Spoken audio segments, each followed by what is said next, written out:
Assalamualaikum warahmatullahi wabarakatuh.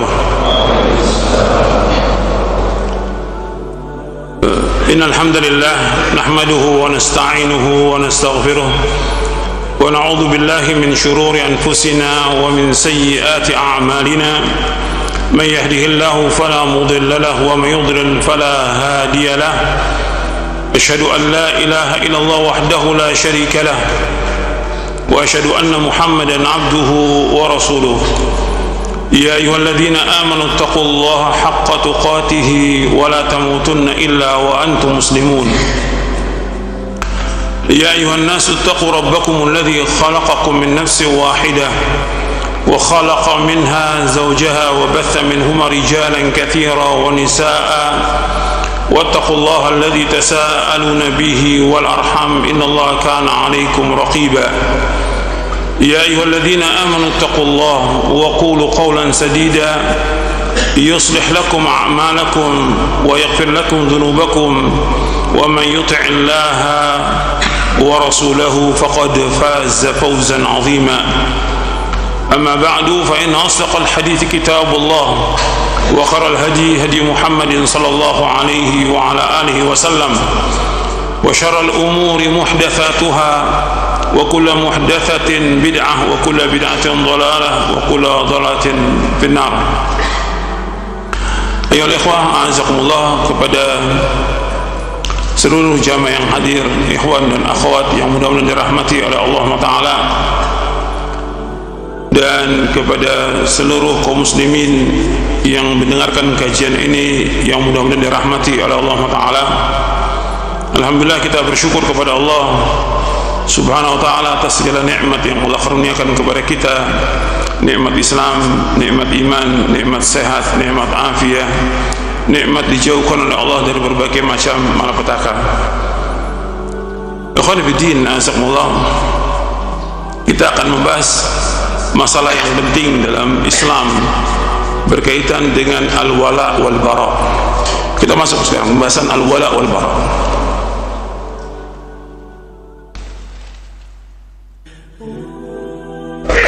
Salah satu dari prinsip akidah Ahlussunnah wal Jamaah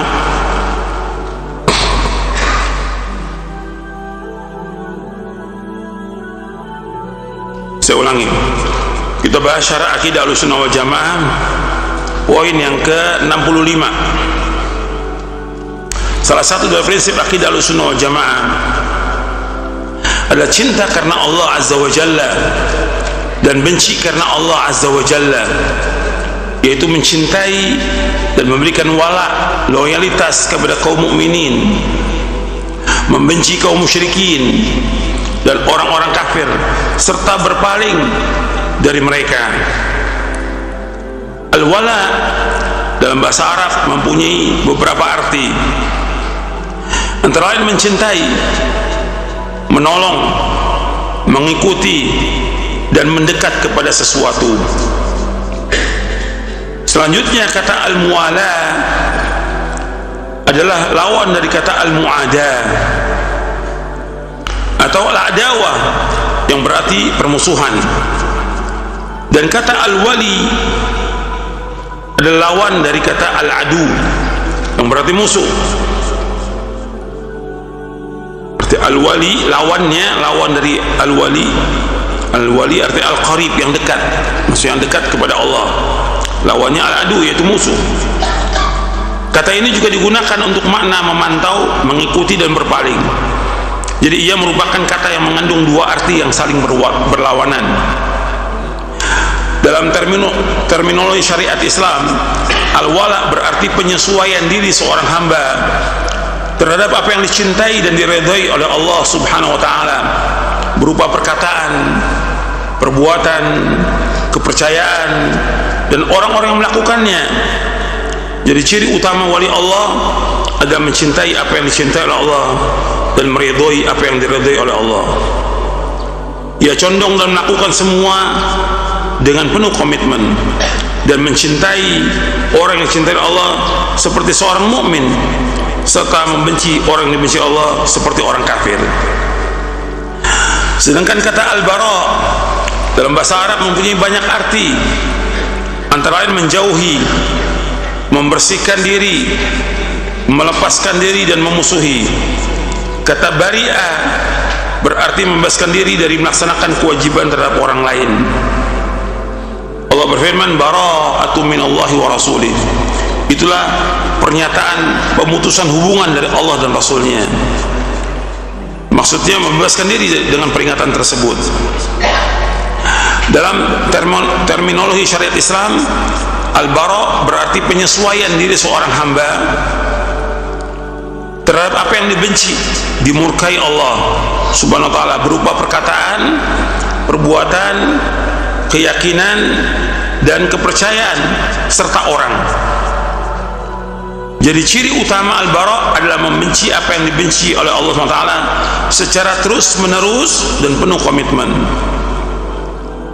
Jadi makna cakupan, makna al-wala adalah apa yang dicintai Allah, sedangkan makna cakupan al-bara' adalah apa yang dibenci oleh Allah.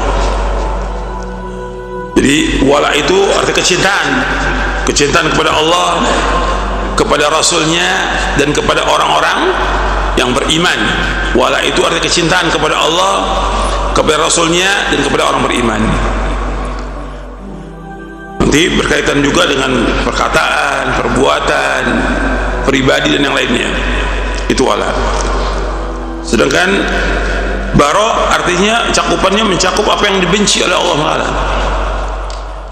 Jadi Allah membenci iblis, orang-orang kafir, orang-orang munafik. Dan juga ada perkataan-perkataan yang dibenci oleh Allah, berupa perkataan, perbuatan dan yang lainnya. Sekarang kita masuk definisi akidah al-wala wal-bara'. Jadi wala ini kaitannya dengan kecintaan dan loyalitas.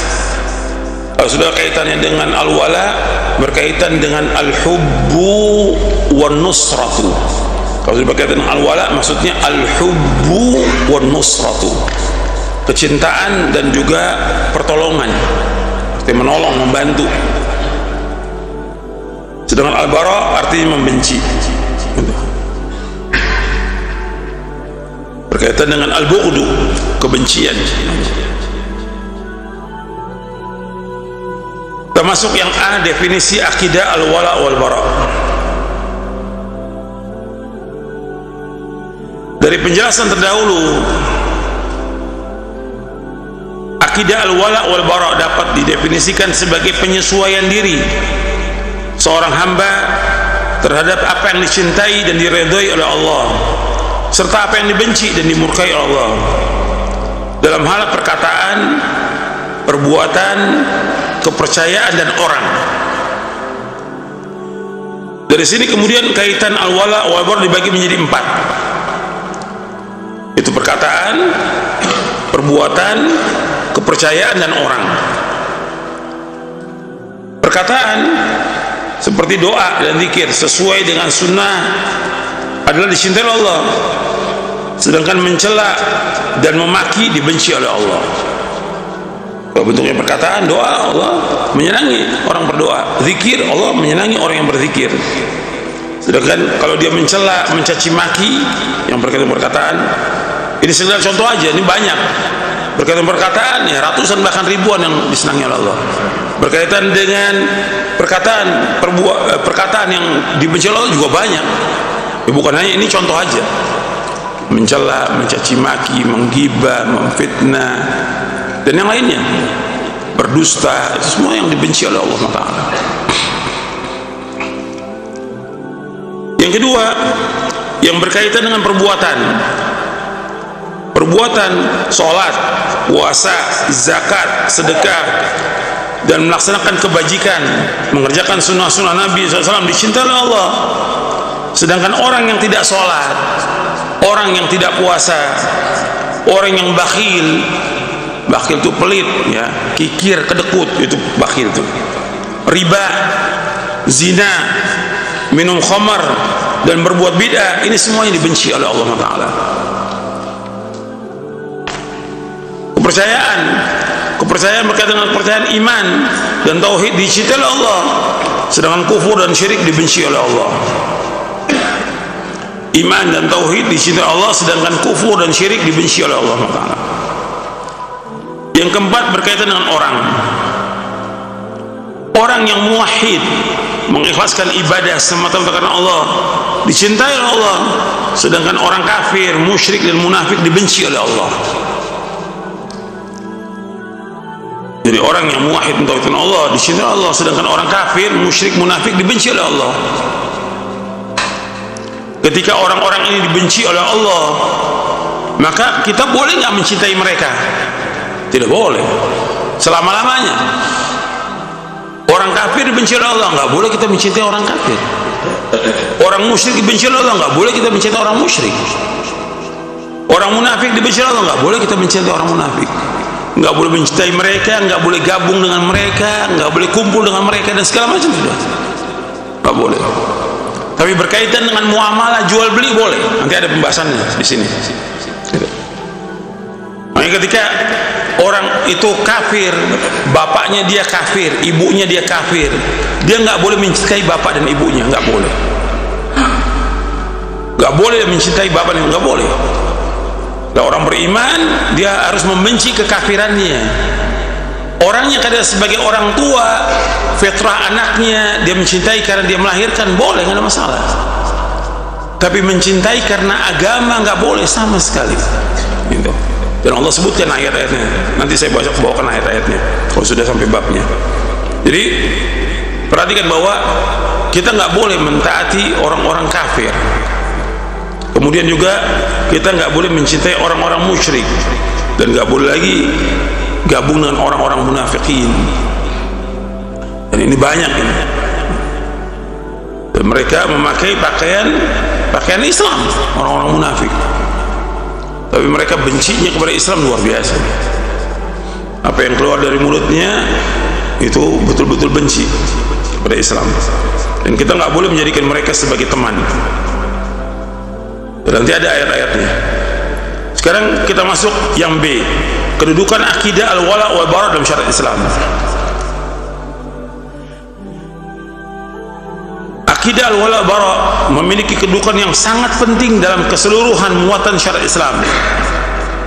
Saya ulangi, akidah al-wala wal bara memiliki kedudukan yang sangat penting dalam keseluruhan muatan syariat agama Islam. Kedudukan yang sangat penting masalah al-wala wal bara. Penjelasannya bagaimana? Pertama, al-wala wal bara merupakan bagian penting dari makna syahadat.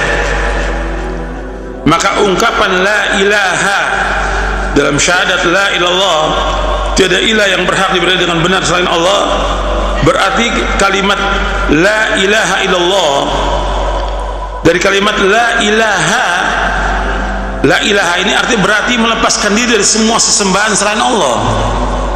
Seperti yang tadi saya sebutkan, la ilaha illallah mempunyai berapa rukun? Dua. Yang pertama nafi, yang kedua isbat. Nafi artinya nafian jami'a ma yu'badu min dullah, menafikan yaitu semua yang disembah oleh manusia kepada Allah. Jadi kita wajib menafikan, kita wajib mengingkari. Jadi nggak dikatakan orang itu bertauhid kalau dia tidak menafikan sesembahan selain Allah. Sekarang ada orang dia mengatakan saya bersyahadat asyhadu an la ilaha illallah wa asyhadu anna Muhammad Rasulullah, tapi dia mengatakan orang mau menyembah kubur, menyembah batu, menyembah Isa, masa bodoh. Benar nggak ini? Nggak benar. Justru makna tauhid yang diucapkan oleh Allah, dia wajib mengingkari semua yang disembah selain Allah. Dia wajib mengingkari. Dia wajib mengingkari dengan lisannya, dia wajib mengingkari dengan tangannya. Kalau nggak sanggup, dengan apa? Hatinya.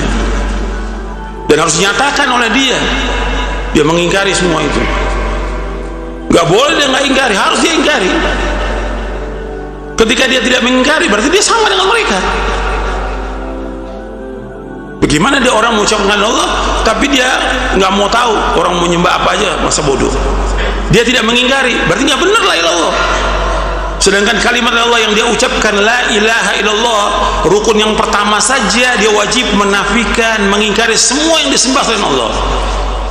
Kemudian baru yang kedua, isbatul ibadah lillahi, menetapkan ibadah hanya kepada Allah.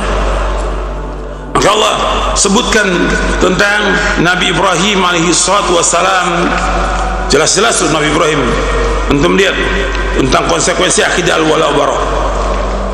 Ayatnya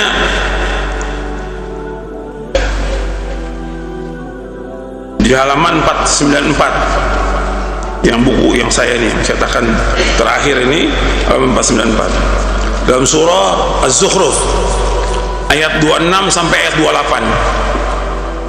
Surah Az-Zukhruf surah 43 ayat 26 sampai 28. Wa idh qala Ibrahimu li abihi wa qaumihi innani bara'u mimma ta'budun ila alladhi fatarani fa innahu sayahdin wa ja'alaha kalimatan baqiyatan fi 'aqibihi la'allahum yarji'un.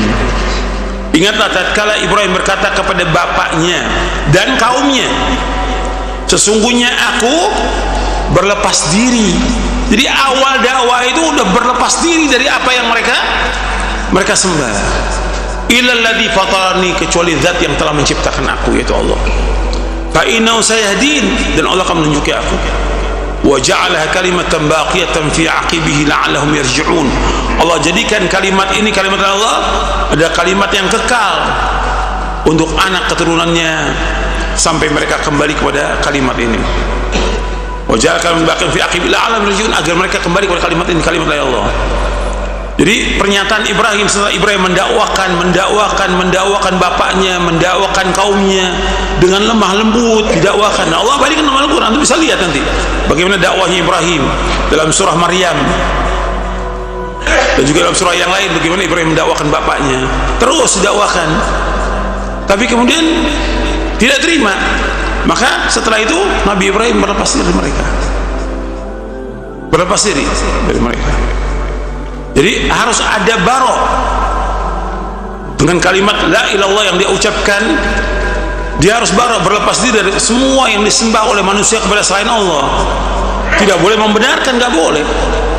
Sekarang bapak ibunya umpamanya dia Kristen, anaknya Islam, dia wajib mengingkari apa yang dilakukan oleh bapak dan ibunya. Bapaknya ke gereja, nggak boleh dia ngantar ke gereja, tidak boleh.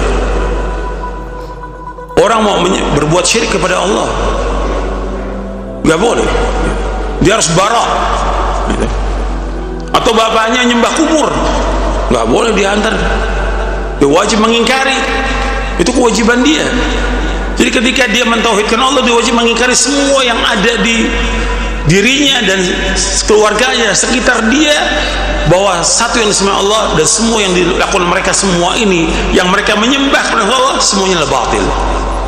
Karena satu yang haknya Allah, selain Allah semuanya batil. Dzalika bi anna Allah wal haqq wa anna ma yad'una min dunihi al batil wa anna Allah wal aliyyul kabir. Yang demikian hanya satu yang hak, itu Allah. Dan apa yang mereka berdoa, mereka beribadah kepada Allah, semuanya batil. Dan Allah Maha Tinggi dan Allah Maha Besar. Allah sebutkan dua ayat dalam surah Al-Hajj dan juga dalam surah Luqman. Kemudian kita masuk di sini bahwa al-wala wal bara merupakan bagian penting dari mana syahadat. Perhatikan tuh. Maka ungkapan la ilaha illallah di dalam kalimat Allah ada dua rukun. Yang pertama nafi, yang kedua itsbat. Kalimat nafi la ilaha berarti kita wajib melepaskan diri dari semua sesembahan selain Allah. Wajib itu. Kita wajib mengingkari. Enggak boleh membenarkan. Enggak boleh. Allah berfirman, "Wa laqad ba'atsna fi kulli ummatin rasulan an i'budullaha wajtanibu taghut." Dan sungguh kami telah utus pada setiap umat seorang rasul. Setiap rasul dakwanya adalah beribadah hanya kepada Allah saja dan jauhkan taghut. Ada taghut itu apa? Semua yang disembah selain Allah itu taghut. Apa aja yang disembah selain Allah, yang kita wajib mengingkari. Tidak boleh kita membenarkan. Dan semua yang disembah oleh manusia selain Allah dibuat nama-nama oleh mereka. Namanya macam-macam. Apakah itu tawassul, namanya ini budaya, apalagi namanya banyak lah, puluhan nama mereka bikin supaya orang menganggap satu hal yang biasa. Kalau syirik ya syirik gitu. Atau dinamakan dengan budaya atau apa aja lah sudah.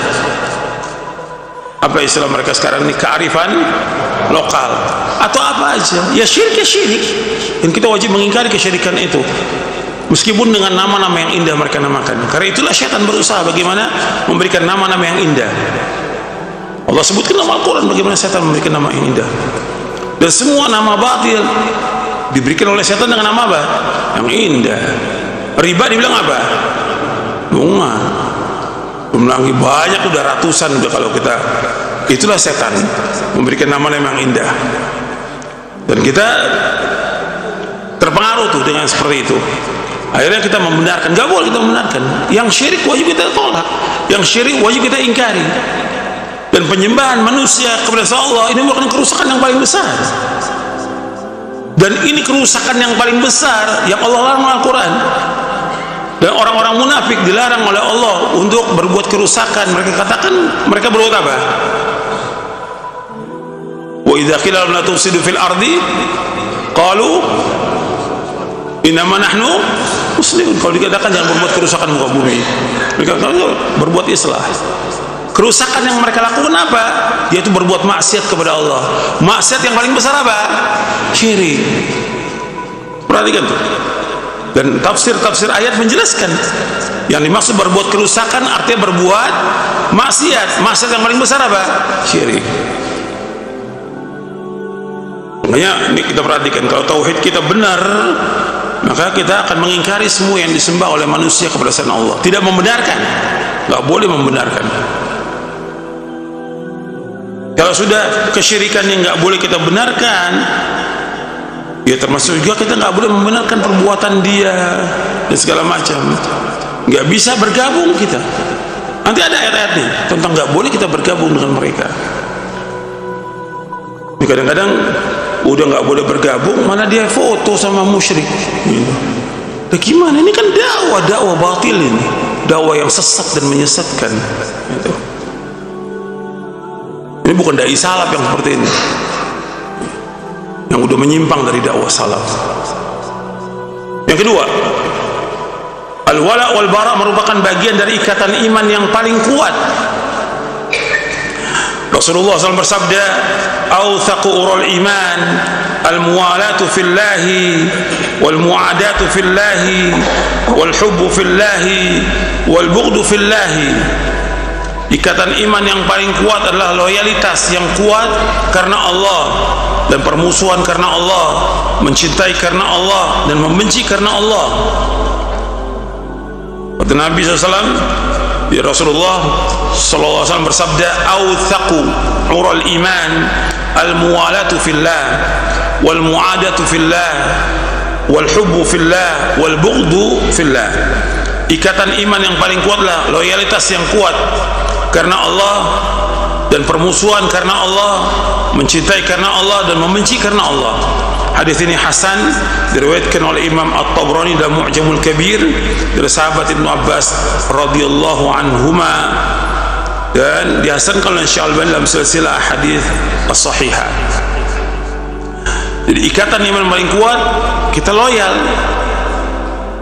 Artinya mencintai karena Allah. Kita mencintai seseorang itu karena Allah, dan kita membenci, memusuhi karena Allah. Perhatikan tuh. Jadi ini ikatan iman yang paling kuat.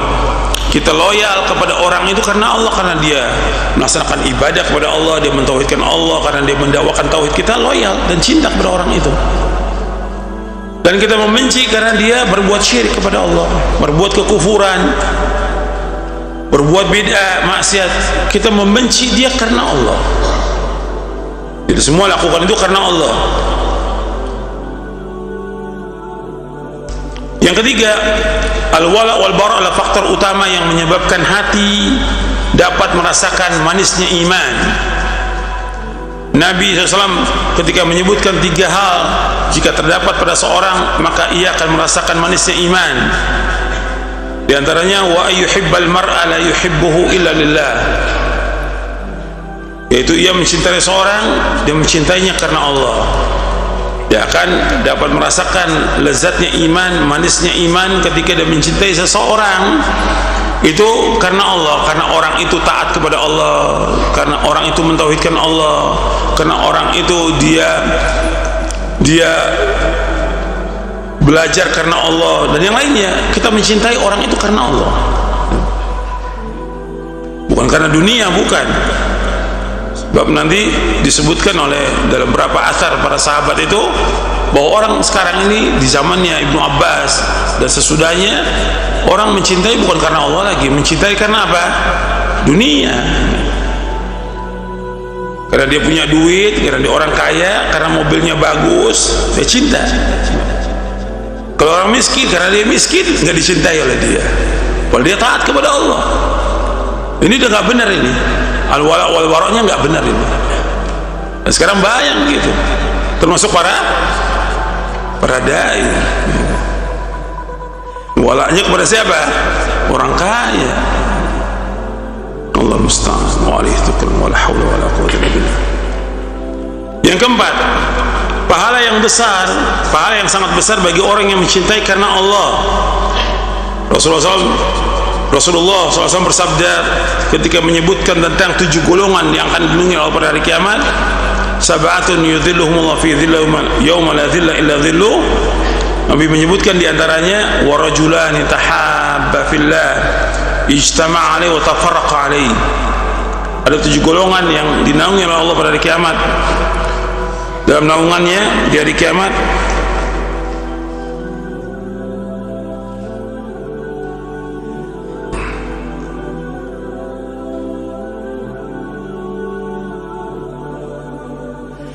ada 7 golongan yang akan dinaungi oleh Allah pada hari kiamat. Dalam naungannya di hari yang tidak naungan kecuali naungan Allah. 2 orang yang mencintai karena Allah,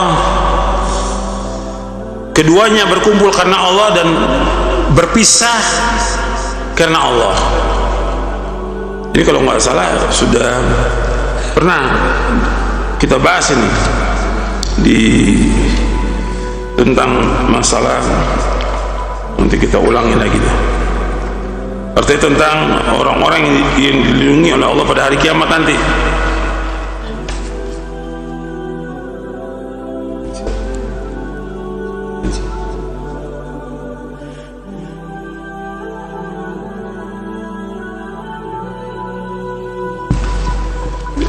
Ada di halaman 300 ya, yang cetakan terbaru, tentang sab'atun yudhilluhumullah fi dhillihi yauma la dhilla illa dhilluh.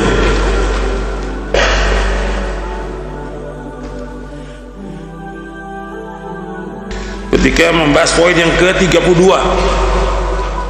saya sebutkan itu lengkap di situ. Untuk melihat sab'atun yudhilluhumullah fi dhillihi yauma la dhilla illa dhilluh, al-imamul adil wa syabun nasha bi ibatillah wa rajulun qalbuhu mu'allaqun fil masajid wa rajulani tahabba fillahi ijtama'a alaihi wa tafarraqa alaihi wa rajulun da'atu imratun dhatu mansibin wa jamalin wa qala inni akhafu Allah wa rajulun tasaddaqa bi sadaqatin fa akhfaha hatta la ta'lama shimaluhu ma tunfiqu yaminuhu wa rajulun dzakara Allah khalidan fa fadat 'ainah. Ada 7 golongan yang dinaungi oleh Allah dalam naungannya pada hari kiamat, yang tidak naungan kecuali naungan Allah. Yaitu yang pertama imamun adil, pemimpin yang adil. Yang kedua seorang pemuda yang tumbuh dan beribadah kepada Allah. Yang ketiga seorang yang hatinya selalu terpaut dengan masjid. Yang keempat 2 orang yang saling mencintai di jalan Allah, keduanya berkumpul karena Allah dan berpisah karena Allah. Yang kelima seorang laki-laki yang diajak berzina oleh seorang wanita yang mempunyai kedudukan lagi cantik, lalu ia berkata sungguhnya aku takut kepada Allah. Yang keenam seorang yang sedekah dengan satu sedekah lalu ia menyembunyikannya hingga tangan kirinya tidak tahu apa yang diinfakkan oleh tangan kanannya. Dan yang ketujuh seorang yang berzikir kepada Allah dalam keadaan sepi lalu ia meneteskan air matanya. Hadis ini sahih riwayat Bukhari dan Muslim.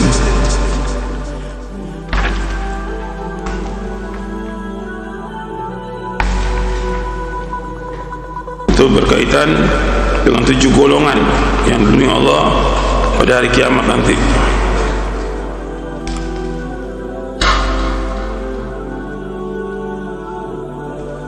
Kemudian saya lanjutkan tentang hukum akidah al-wala wal bara.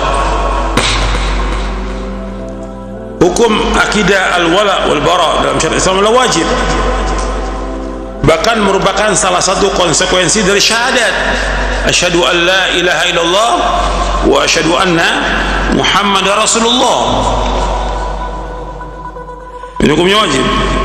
Tentang wajibnya Allah berfirman di dalam surah Ali Imran, surah yang ketiga ayat 28, la yattakhidul mu'minuna al-kafirina awliya'a min dunil mu'minin wa may yaf'al dzalika falaysa minallahi fi syai'in illa an tattaqu minhum tuqah.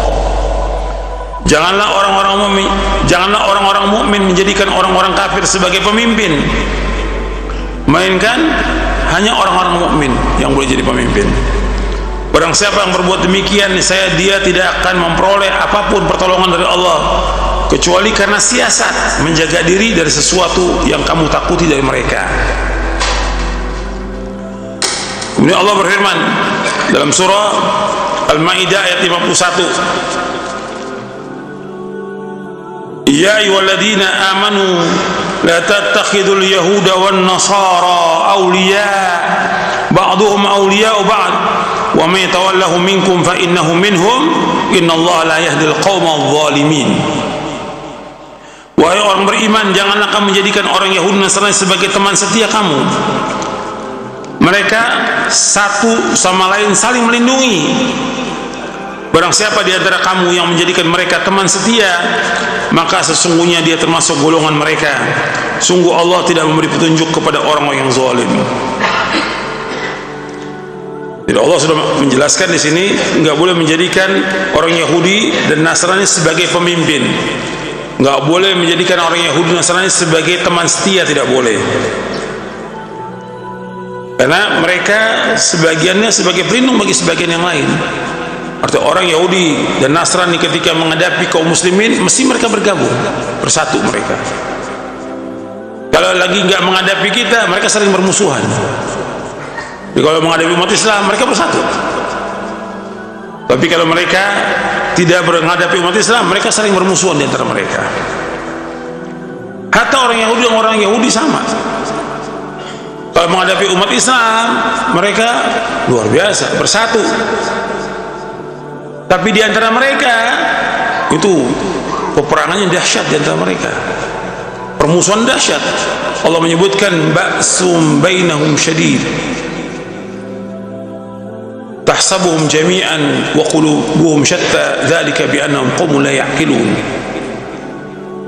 Permusuhan dari mereka sangat besar, syadid kata Allah. Engkau sangka mereka bersatu, tapi hati mereka berpecah belah karena mereka kaum yang tidak berfikir. Dalam surah Al-Hasyr. Kemudian juga Allah berfirman dalam surah Al-Mujadilah di ayat 22. Untuk melihat ini ayat harus dibaca lengkap ini. Untuk melihat di Al-Mujadilah ayat 22 ini harus lengkap dibaca. Itu dimasukkannya tidak lengkap.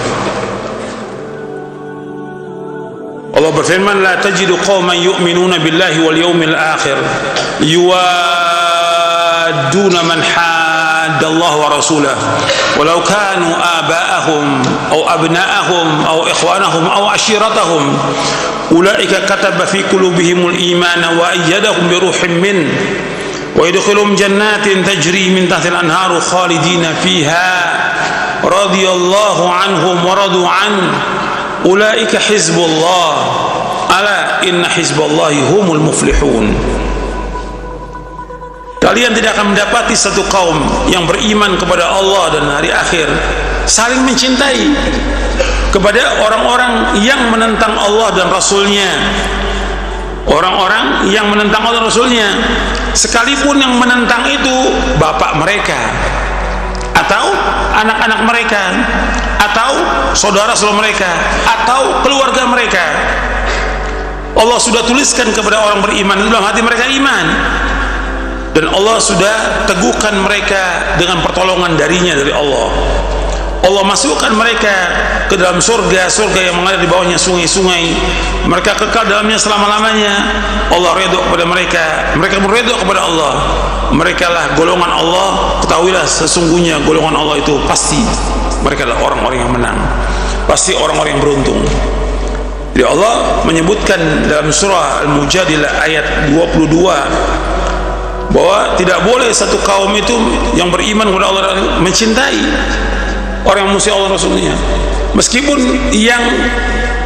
yang memusuhi itu bapaknya, dia nggak boleh mencintai bapaknya atau ibunya atau anaknya atau saudaranya atau keluarganya. Nggak boleh kita mencintai mereka, nggak boleh, karena mereka semua adalah orang-orang yang menentang Allah Rasulnya, mereka kafir.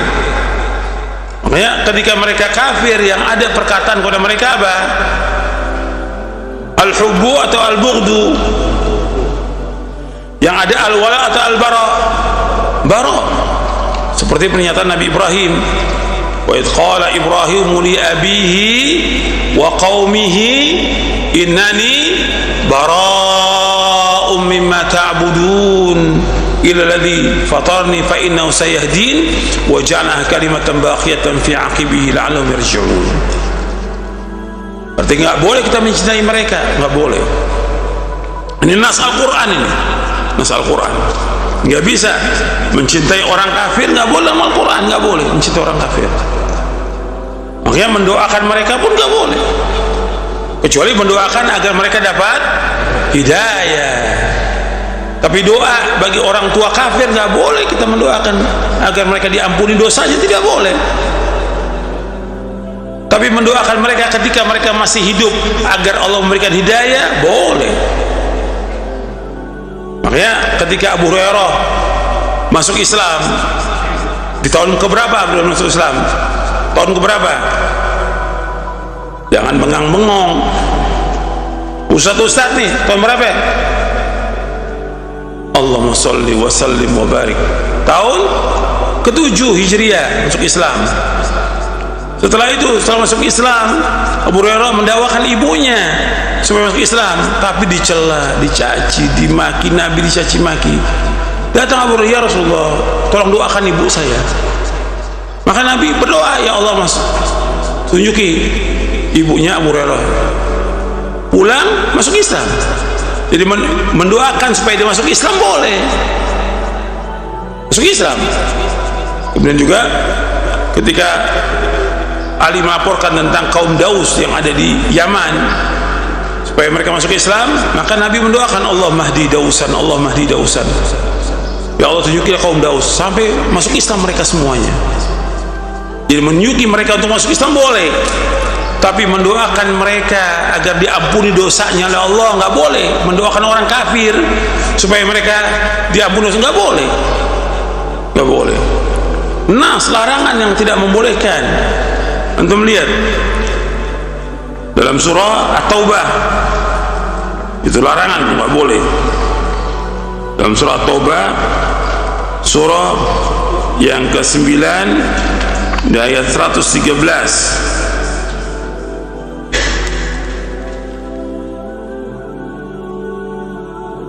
larangan Allah kepada Nabi Muhammad SAW dan orang beriman. Maka Nabi walladzina amanu yastaghfiru lil musyrikin walau kanu uli qurba min ba'di ma tabayyana lahum annahum ashabul jahim. Tidak patut bagi Nabi dan orang beriman untuk memohonkan ampun. Untuk siapa? Kaum musyrikin,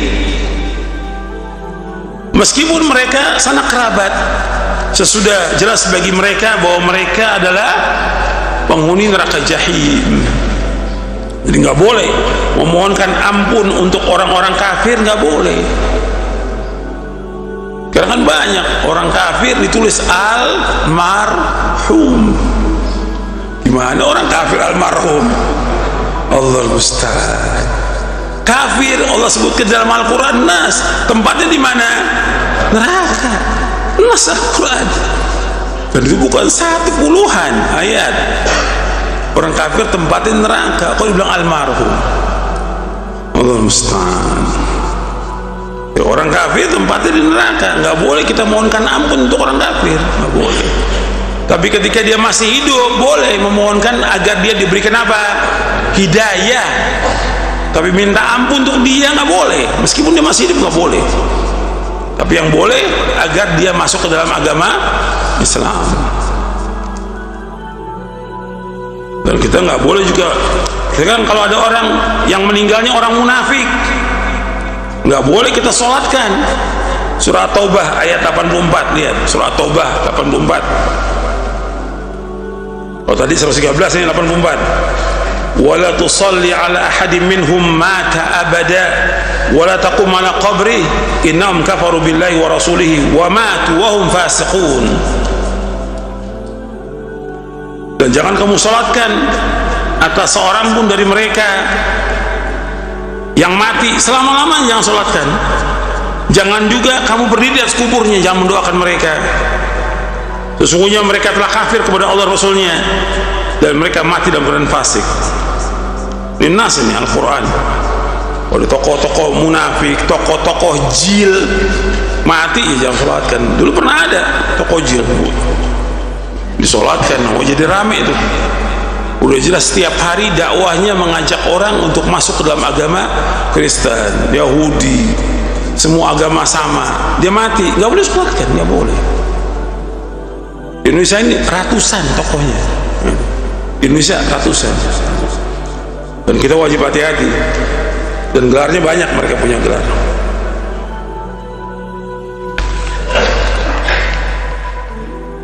Saya pikir cukup sampai di sini kajiannya.